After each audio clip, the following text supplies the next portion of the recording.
from James Harden and Kevin Durant. And Steph Curry struggled in that overtime session as well. So let's start with the team that won. Who said Steph Curry was going to have a monster game and the Golden State was going to win the game? The lone wolf. We all said the Rockets were going to win. Us three said Houston was going to win. That's how we're going to start the show out, Sam.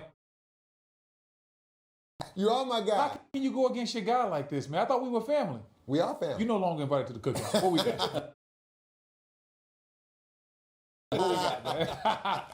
I love it. All right, let's start with the positives before we get in quarter. But he was able to pull it through in the overtime session and really pull his team to victory. How impressed were you with how he was able to overcome those struggles? Well, I was very impressed because James didn't start the game out great. And so a lot of times it's easier when you start the game out on fire to go on and have a great game and have 41 and make clutch plays down the stretch. But James had to fight through not starting the game out on a positive note, continue to be himself, not to worry about the ghost of playoff past.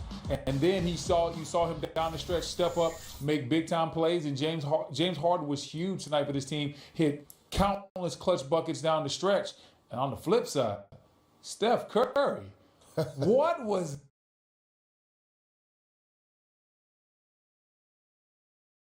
that? I mean, you said it. Steph's had some playoff performances. Playing layups? Look, he came into this series. Lay it up. Look, he came into the series shooting 39% from the field, 26% from three-point range. He was 7 for out a left-handed layup at the basket, and then what looked like an easy dunk also at the basket. Do you think there are health concerns for him, or what could it possibly be for Steph Curry, your two-time MVP, to look this bad scoring the basketball? Yeah, Steph's never been the most explosive guy, as you know, Chris, but it looked like on those two layups, the last one in particular, like he didn't have any lift. On the first one, I thought he took off a little early. He tried to broad jump almost and missed with the left hand. That's a shot he usually makes. As you guys know, he's one of the elite finishers in the league around the basket. He's got a phenomenal touch.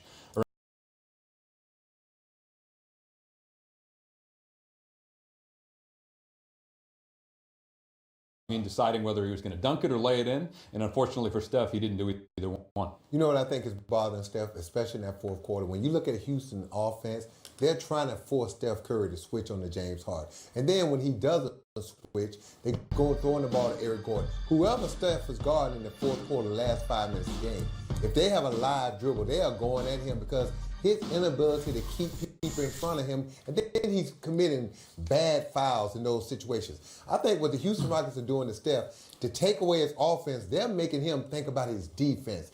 And so I think Steph is so worried about his defense and those switches with Harden and Gordon and some of those other guys. He's losing. He's getting up shots, but they're not the quality of shots that Steph Curry used to get. If you think about it, when you take away the three, Steph was always driving to the basket, finishing or passing, and now he's looking for shots. He's looking for those step-back threes in tough situations. I just think Steph Curry's got to understand he can't guard James Harden, but no one can guard James Harden. Do the best you can, but don't let your defense affect what you do the best, and that's his offense. And right now, his defense is affecting his offense because Houston right now is just taking advantage of him on the defensive end. To back that up, Sam, the stat is 3 fouls in the fourth quarter for Steph Curry, 1 in overtime. So, Brendan, we saw in the first 2 games of the series and even in the first half, the Rockets were not able to attack Steph Curry in that way. So what changed in that fourth quarter in that overtime session? Well, they just did a better job of finding where he was on the court. And sometimes he would be on Eric Gordon. We saw Eric Gordon get a couple buckets on Steph. Then they would set multiple screens and they would get the switch when they set good screens, and sometimes they wouldn't. If I'm Houston, even though they won this game, I would be telling my guys in practice, we have to make sure we set excellent screens when Steph Curry is guarding you, because we have to force the switch. Because every time they get that switch, whether it's James on Steph, it's advantage Houston Rockets, and Houston has to try to exploit that even more than they did today. But Brendan, they was doing that early in the game when they were switching. They was switching, trapping, and then kicking out. Yeah. Sam, you're a great coach. Houston Rockets head coach Mike D'Antoni at the podium now. Have to do to get back in the series like this. Yeah, I mean, you know, they're really good.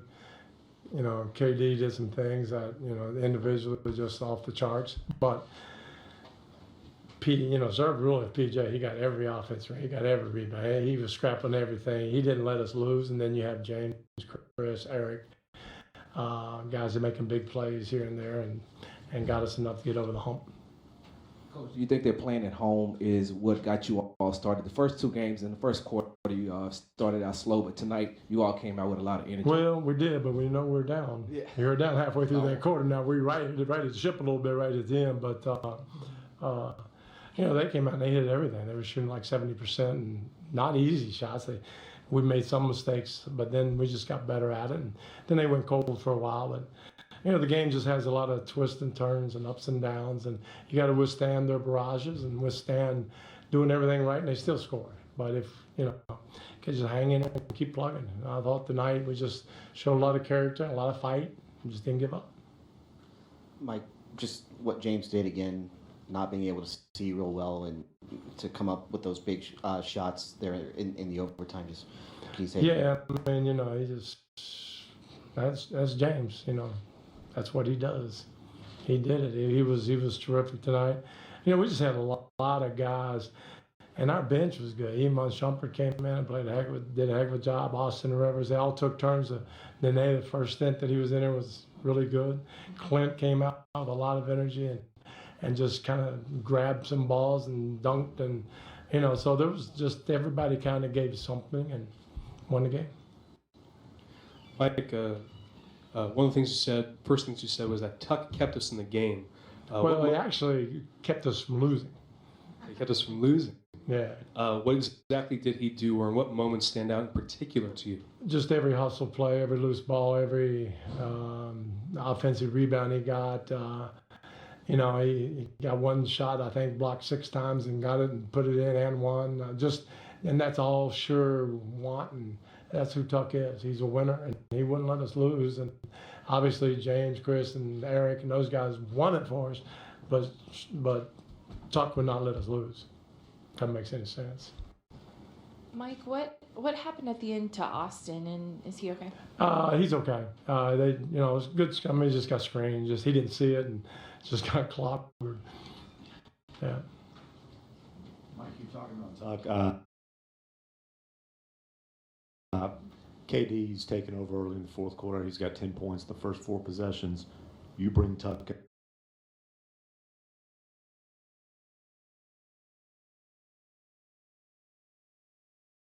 in the game to guard him. How did he change things just defensively on KD there?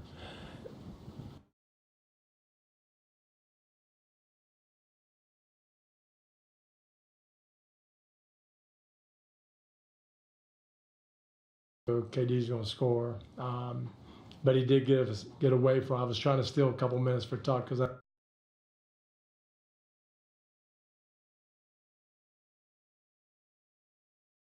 could get him back in there.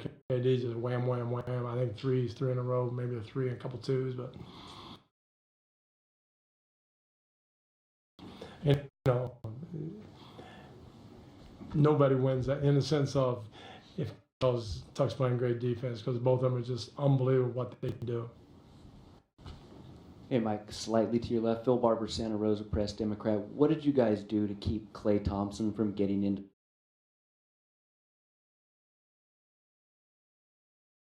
the offensive rhythm of their game? Well, we just, we're trying to switch out on him. Just don't give him any kind of.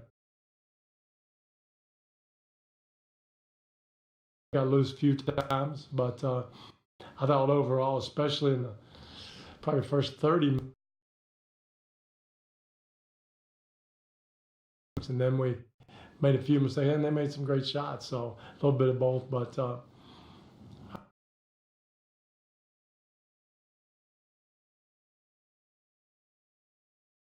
our guys are, I think as the series goes on, we should get better at what we're doing. Less mistakes, better communication. Game, or is this you just took care of business and that's it for tonight? We just took care of business. I mean, it's like. Coach, over here. You mentioned briefly Iman Shumpert. Can you talk about him and how he's been able to stay ready when his name is called? Well, first of all, he's a great professional. He's, totally with the team totally. And I'm sure he wants to always play, and all players should be that way. But if he's not playing, he's there giving advice, just being part of the team and rallying everybody. His defenses and his hustle and his toughness. And tonight he made shots.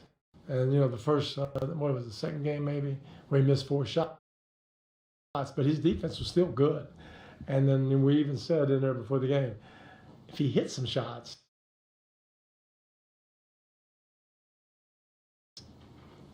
Mike, can you talk about, down here, can you talk about Clint tonight? Would you do something different with him, or what was the key for him? No, tonight? I thought Clint was huge, especially early. I thought that he set a tone, a couple block shots, snatched a couple rebounds, he dunked a couple, had some great tip-ins. I thought early he set a tone that wasn't set in game 1 and 2. And then we had to go small. We thought small was the best way to go with KD because they would just target our big guys. So, maybe we learned some things. Maybe just, we'll see. But, Clint, and I knew he would respond. Clint's one of the better human beings in the world. Coach, just to piggyback on your small ball comment there, is that why you went with Iman first off the bench and then Rivers? Is that kind of your game plan? Right. Daniel House's foot was messed up, so he wasn't available. So we went with the other 3 guys, Gerald and Iman and Austin. But, playing hard covers up size, covers up a lot of things, and I thought tonight we played extremely hard. When you said earlier, that's just James, that's what he does. When you have a guy like Harden on your team, does that take some pressure off in a game like this when you are going to overtime? Oh, yeah, it takes a lot of pressure off. It takes a lot of pressure off me. I don't have to call timeouts and figure out how to score. James got the ball. I could call a timeout and say, yeah, get the ball to James. It's like he's already got it. So he's phenomenal. He's phenomenal. I don't even think he played great, not in Harden world. But he played as well as probably as anybody can play, but he can even go up to another level.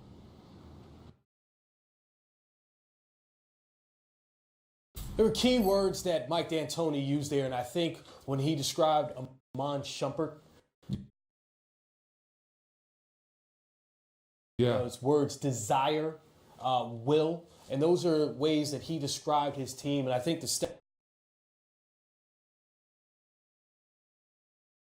5. Can you say that again? The Rockets out rebounded the Warriors 55-35.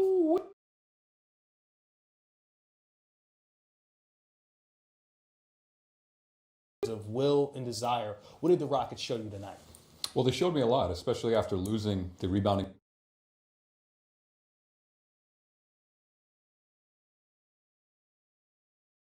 on 17 of their misses. PJ Tucker and Clint Capella had 5 each, and some of those were big rebounds.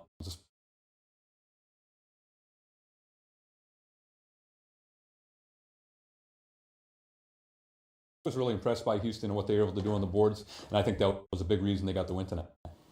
I think one thing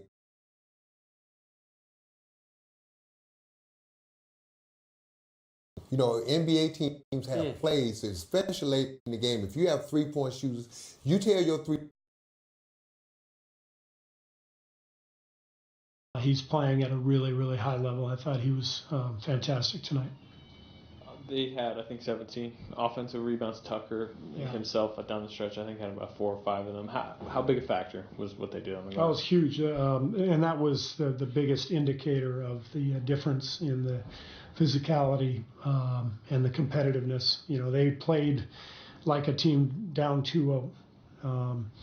They knew they had to win this game, and they brought the competitive fire, and we played okay. We had our moments. We had some brilliant individual moments, but we got to play better than that. Steve, as you think about kind of looking back at this game and how the Rockets sort of adjusted with the small ball lineup, They brought in Austin. They brought in Shumpert first off the bench for our defense. And then Tucker just kind of really jolted them energy-wise. How do you game plan for that next game? I don't think it was that different. You know, they still played Capella 35 minutes, and Nene came in, gave them some good minutes as well in the first half. So it didn't feel like the game plan was that different. It just felt like they played a lot harder, and that's why I said, you know, they set a tone right away with their physicality, and that showed up on the glass, and, you know, loose balls and the plays P.J. Tucker made, you know, in overtime, fourth quarter. Those were big plays, but those are indicators of who played harder. Steve, get back to Steph just for a second. You mentioned before the game you didn't think the finger injury was an issue. Having watched him now through this game and seeing him struggle a little bit, did you think that played any part into? I have no idea. You'd have to ask him. You know, he obviously struggled tonight, and just wasn't his night. But it would not be right for me to just speculate on how much the finger bothered him. Coach, right here. Defensively, do you prefer them to get into their actions and run the sets and play with faster pace, or kind of slow it down and what they've been doing with isolations, going late in the shot clock? Is there something that you prefer from your side? We like to play with a lot of pace. You know, Houston's a very good defensive team, and you know, they do all that switching and everything else. So it's not as easy as it might seem, you know, to replicate everything that you see in the regular season. In the playoffs, the game gets much tougher. It just gets much harder. Everybody's, you know, ready for everything, and the defenses are more prepared and more physical. And so Houston did a good job, and I thought, you know, we had our moments. We scored enough points to win the game, but we didn't get enough rebounds and defend well enough. Hey, Steve. Phil Barber, Santa Rosa Press Democrat. Why do you think it took so long for Clay to get integrated on the offensive end? And even when he did, it was only in a couple spurts, really. Yeah, they did a good job on him, and you know, I don't think I did a great job of you know, getting Clay shots early in the game. But he bounced back and had a good second half, made a couple big shots for us. But yeah, we'd like to get Clay more clean looks for sure next game. Hey Steve, to your left, Martin Rogers, USA Today. When Durant went on that crazy run at the start of the fourth, it obviously narrowed the score significantly, but it seemed like it gave everyone a mental lift as well. Can you talk a bit about what effect it has on the guys when someone just looks unstoppable for that period of time? Yeah, I mean, it's you know, Kevin is he is unstoppable basically. There's nothing you can do on a lot of those shots. So he was brilliant, you know, that especially to start the fourth quarter when he just took over the game.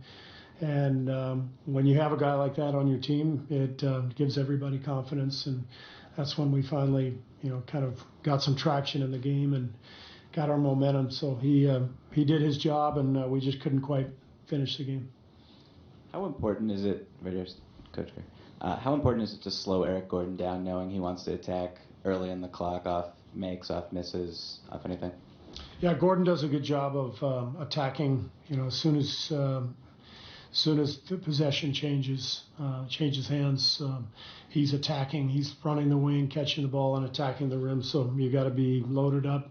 Can't just be one guy. You've got to have your whole team aware of what he's trying to do. Thanks. You heard Steve Kerr talk about Eric Gordon. He had 30, but James Harden with 41 to match Kevin Durant's 46. More players coming up next. A post-game pressers.